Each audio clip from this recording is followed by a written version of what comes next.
Mau jadi brand sukses di TikTok? Nah, bagusnya itu jualan sendiri apa pakai affiliate ya? Well, let's talk about it.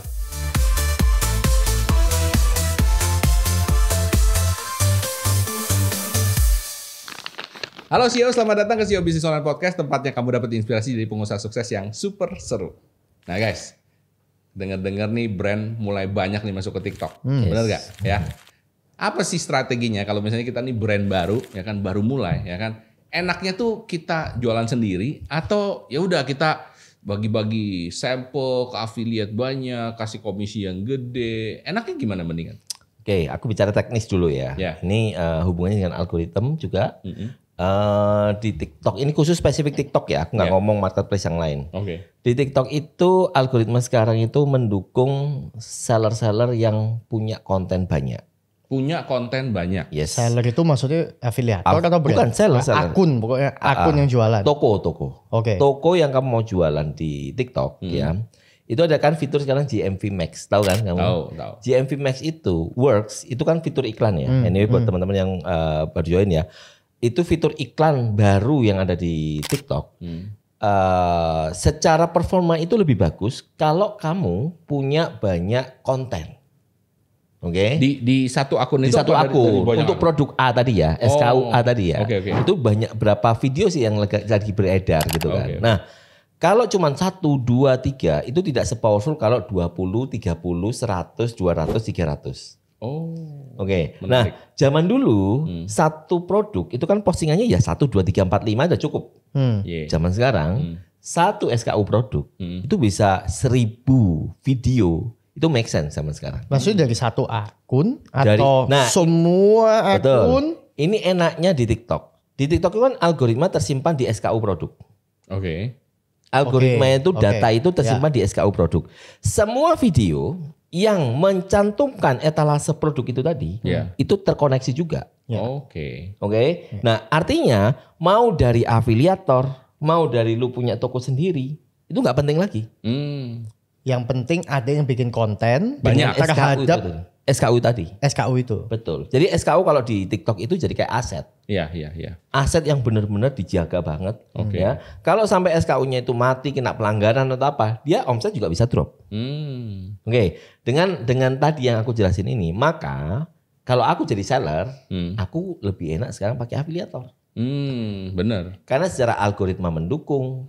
Dari sisi teknisnya gampang gitu. Ini untuk seller baru kan? Seller baru, kita ngomong seller baru. Apalagi seller baru gitu loh. Yang kalian lawan ini seller-seller yang punya SKU hero gede-gede gitu. Iya. Terus kamu baru nih, pemain baru, viewernya masih sedikit, SKU masih dipajang di 5 etalase videonya orang, yang gak mungkin menang. Menang dari mana coba? Dan buat yang belum tahu di TikTok ya, FYP di TikTok itu kan gak mandek, gak berhenti. Hari ini FYP ditonton 100.000. Tapi besok ditonton tambahan lagi 500 orang, 300 orang, 200 orang, 100 orang. Nggak pernah berhenti. Iya. Jalan terus. Bayangkan kalau kamu punya 1000 video posting. Satu cuma mungkin 5 deh. Tapi 5 kali kan berapa ribu video. Maka sekarang angka ini jadi penting. Jumlah video. Kenapa? Pak Michael juga kan sekarang bikin videonya nggak cuma 1, 2 tapi 15, 20. Karena algoritmanya mensupport yang kayak gini-gini nih. Makanya kalau dari pertanyaan tadi, kalau kita jadi seller baru, enaknya jadi punya afiliator atau sendiri. Ya kalau kamu punya source-nya mau bikin sampai 1000 video ya monggo silahkan gitu ya. Tapi kalau mau lebih simple ya pakai afiliator. Cuman ada challenge-nya. Apa itu challenge-nya? Biayanya gede bro. Iya.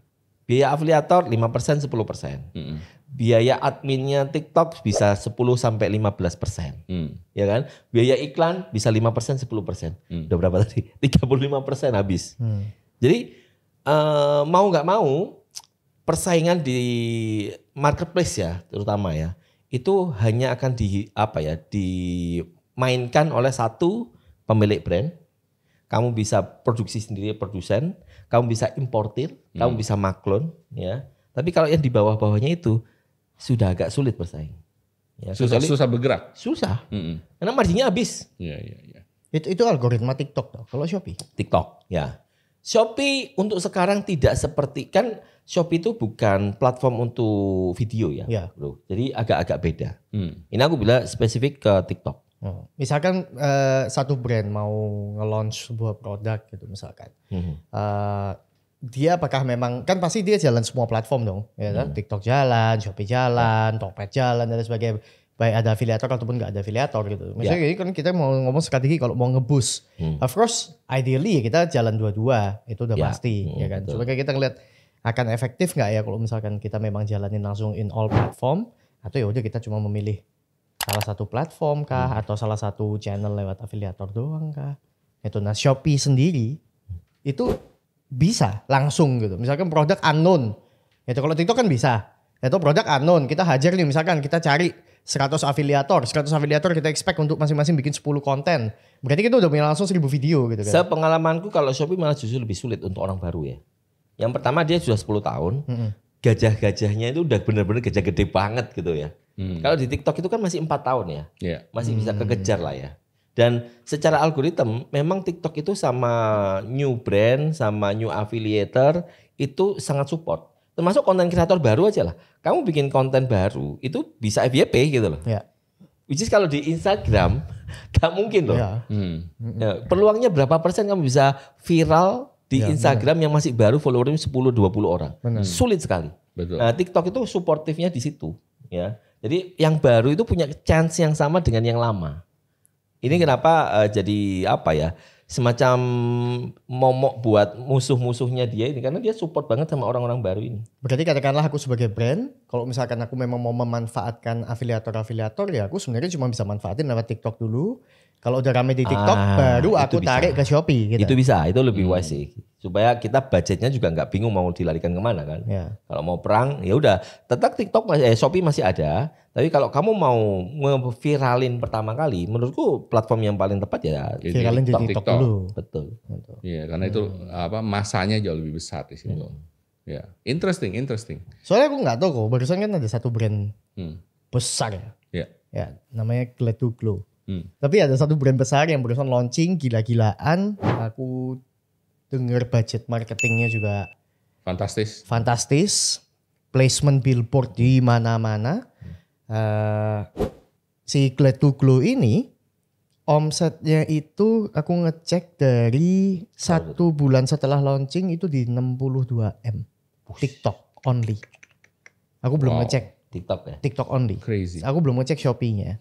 Makanya tadi aku penasaran maksudnya kalau misalkan kita lihat, oke kita mau launching nih satu produk baru gitu misalkan, satu brand baru. Berarti kalau aku ngedrive dari media-media yang lain, aku bangun brandku dari channel-channel yang lain. Gitu. Apakah aku tetap bisa memanfaatkan afiliator Shopee atau sebenarnya nggak usah? TikTok maksudnya? Enggak, aku tetap perlu memanfaatkan afiliator Shopee enggak? Kalau aku yang sudah bangun brandku di channel-channel lain juga gitu loh. Means orang nyariin brandku sebetulnya. Enggak. Kan? Apakah masih perlu ketika kita sudah terkenal itu menggunakan afiliator gitu? Ya, misalkan ketika launching nih ya, ketika aku bangun brand nih baru ya, misalnya aku bangun brand baru kayak si Glad to Glow ini. Kita bangun baru nih dari nol.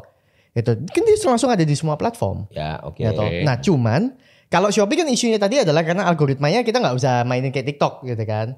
Ya, lebih sulit. Nah, maka kalau misalkan aku sudah cariin nih dari luar, apakah aku tetap perlu memanfaatkan afiliator di Shopee? Atau itu aku makan sendiri aja semua karena margin profit penuh buat aku kan. Oke, menarik. Iya nggak? Ya itu kembali lagi strategi ya. Kalau aku ya, kan itu cuman kue aja. Kenapa kita membatasi kuenya kita gitu ya? Karena afiliator tuh ada ini sendiri sih, Pak Antoni. Kayak misalkan gini, apalagi kalau dipakai afiliator gede, yang dia sudah punya existing customer juga, kan kita juga bisa grab juga. Yang biasanya dia jualan produknya si A, si B, si C, si D. Nah kita masuk. Nah, kenapa kita nggak masukin juga? Untuk memakan marketnya mungkin head to head sama kompetitor kita. Yang sudah dipunyai sama si afiliator itu. Jadi targetnya ke sono gitu. Bukan untuk ngerintis lagi, tapi kita mengambil marketnya orang lain yang sudah di-keep sama afiliator yang sudah punya nama. Istilahnya kalau kita offline ya kayak aku masukin ke Indomaret juga. Ya, sama seperti itu. Masukin ke toko ini, toko itu. Gitu. Ya kita bisa membatasi dari afiliator yang boleh kerja sama-sama kita.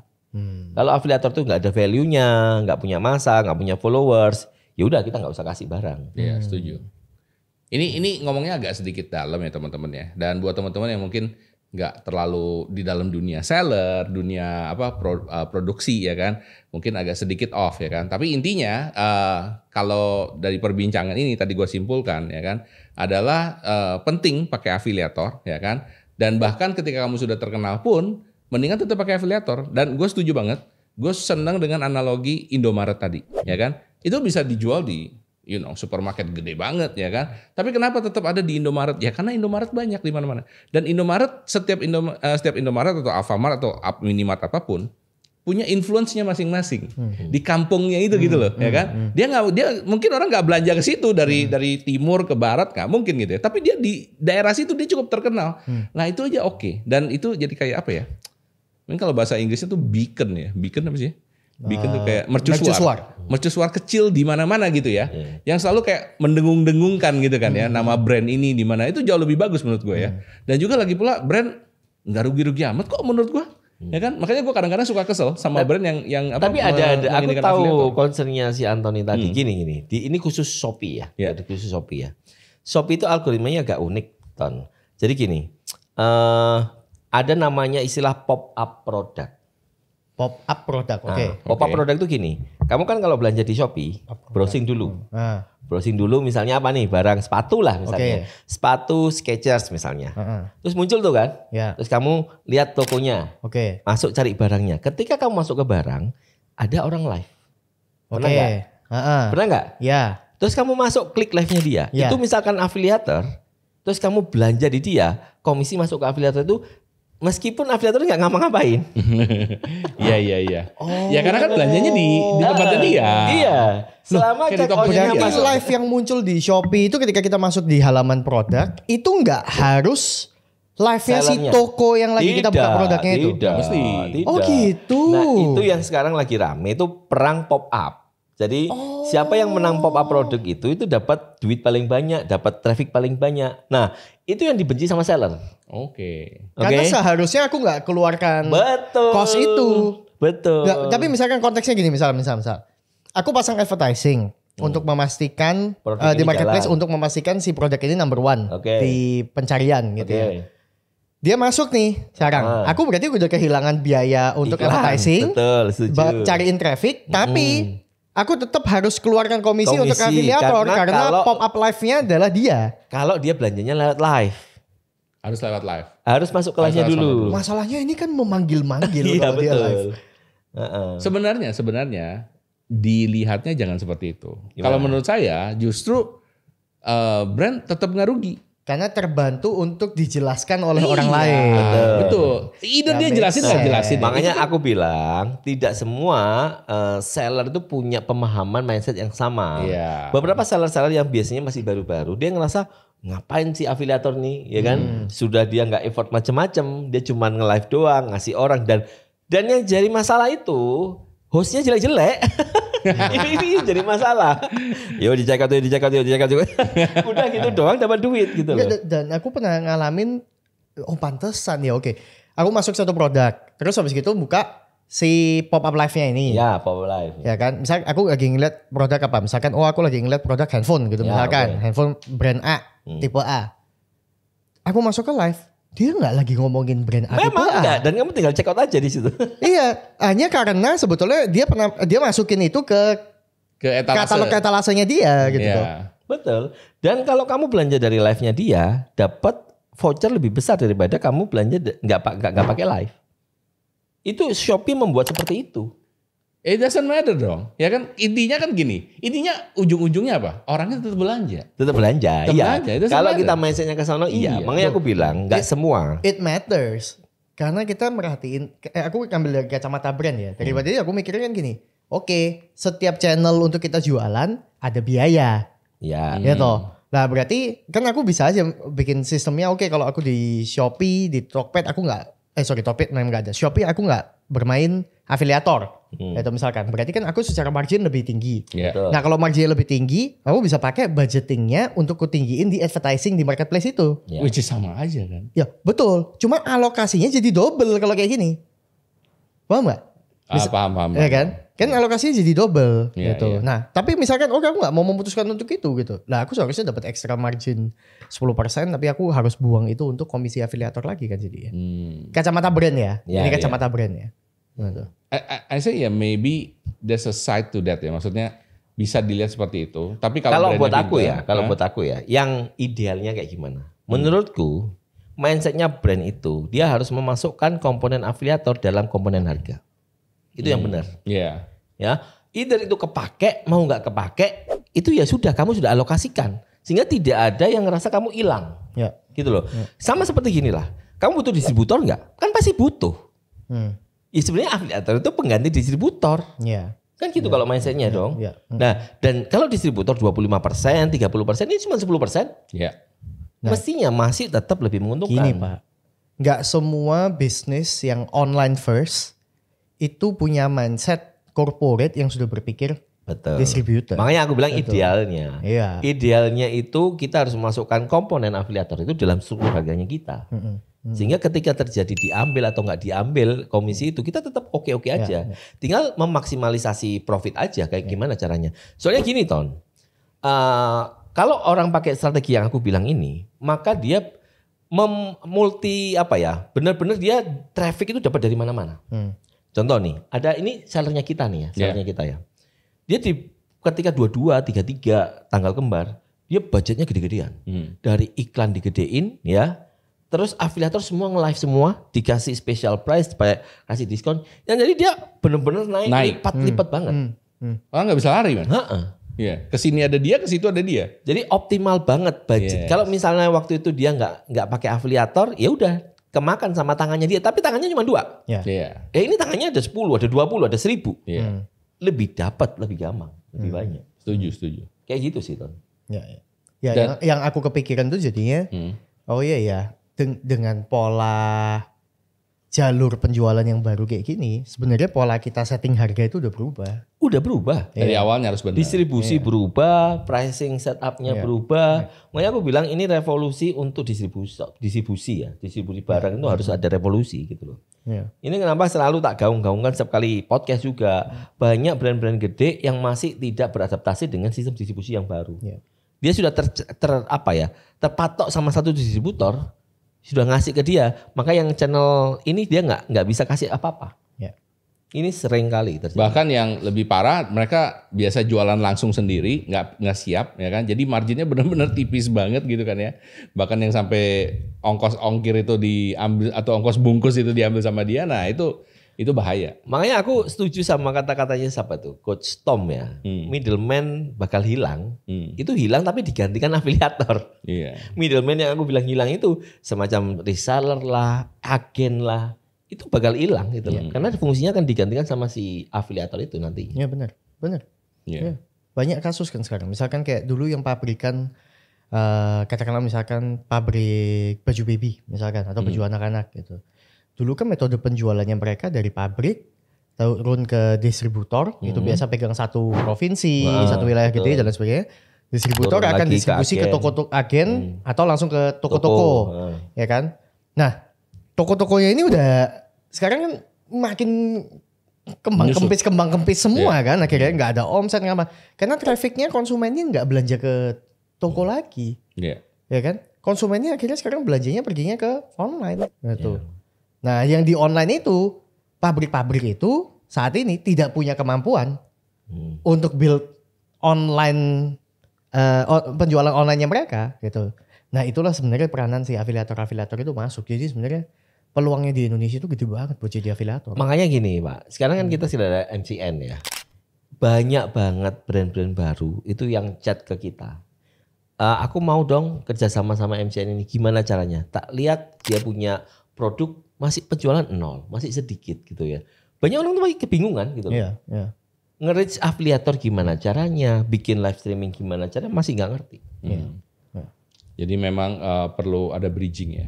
Nah makanya teman-teman ya, kalau kalian kepengen jadi afiliator, ya pengen belajar, ini saat yang tepat banget guys ya. Karena ini lagi dicari di mana-mana dan memang kita, meskipun kamu pikir udah banyak, tapi sebenarnya nggak kurang-kurang ya kan. Bahkan yang di China sendiri aja tiap kali masih tetap nyari gitu ya. Dan apalagi di Indonesia ya, ini benar-benar baru persen berapanya ya. Kita benar-benar berawal banget. Jadi buruan ambil momentum ini guys. Dan kebetulan banget saya, Mas Andi sama Antoni, kita ada acara ya kan. Di mana kalian bisa bertemu dengan kita langsung ya. Kalau mau kamu cek acaranya di sini nih, linknya di sini ya guys ya. Ini acara cuma 2 bulan sekali guys, jangan sampai kelewatan ya. Kalau kamu kelewatan mesti nunggu lagi 2 bulan, sayang banget ya. Jadi langsung aja dicek di situ dan semoga kita bisa ketemu nanti di dalam webinar atau seminarnya ya. Nah kita balik lagi tadi ke brand. Oke, kesimpulan terakhir ya. Kalau gue baru nih bikin brand ya kan, bagusnya gimana? Gue mulai dari mana tadi strateginya? Oke. Kalau aku berandai-andai jadi brand ya. Yeah. Kalau kalian memang tidak punya kemampuan untuk ngerekrut afiliator sendiri gitu ya, membuat campaign sendiri, kalian sebenarnya bisa kerjasama yang paling gampang dengan MCN ya. Dan saat ini pun Superstar lagi bikin campaign juga Pak Michael. Oke. Namanya Beauty Creator Hunt. Oke. Ya. Menjelang Lebaran kita mengadakan semacam kompetisi untuk para afiliator. Jadi teman-teman kalau afiliator beauty kontak juga boleh nih. Jadi kita bikin satu event menjelang Ramadan itu dengan temanya beauty. Jadi semua produk-produknya beauty. Ada 5 brand besar. Itu kalian sebagai kreator atau afiliator dapat free sample senilai Rp1 juta. Wow, 1 juta beneran? Untuk 300 orang. Jadi total 300 juta kita bagi-bagi aja nih. Bagi-bagi 300 juta, crazy man. Oke. Ngapain? Kenapa kok brand mau? Ya itu tadi, karena brand tahu dia butuh konten. Bayangkan kalau 300 orang semua, dan kita target Pak Antoni, satu orang yang ikut kompetisi ini harus bikin 60 konten. Bayangkan kalau 300 kalikan 60. Kalau brand bikin sendiri berapa lama bikin? Iya. Belum tentu bagus lagi, ya kan? Ini kita nggak tahu juga ya kualitas ya, kan ada yang bagus, ada yang enggak gitu ya. Tapi jumlah itu penting gitu. Betul. Jumlahnya dulu aja. Kita bisa nggak bikin 1000 konten? Berapa lama? Nah, ini aku bilang kalau teman-teman brand sebagai, tadi kalau kreator ya, sekarang kalau kalian sebagai brand, kalian cari MCN bisa, hubungi Superstar Agency juga bisa. Bikinlah suatu campaign yang memang bisa meningkatkan awareness-nya orang terhadap produknya kalian. Yang kedua meningkatkan ini jumlah klik linknya produknya kalian. Karena itu butuh untuk meningkatkan trafficnya di akun TikToknya kalian itu sih. Oke. Gas guys. Oke, langsung aja cek di linknya di deskripsi sama pin komen ya. Buruan kalau mau dapetin sampel senilai Rp1 juta. Buruan gas sekarang.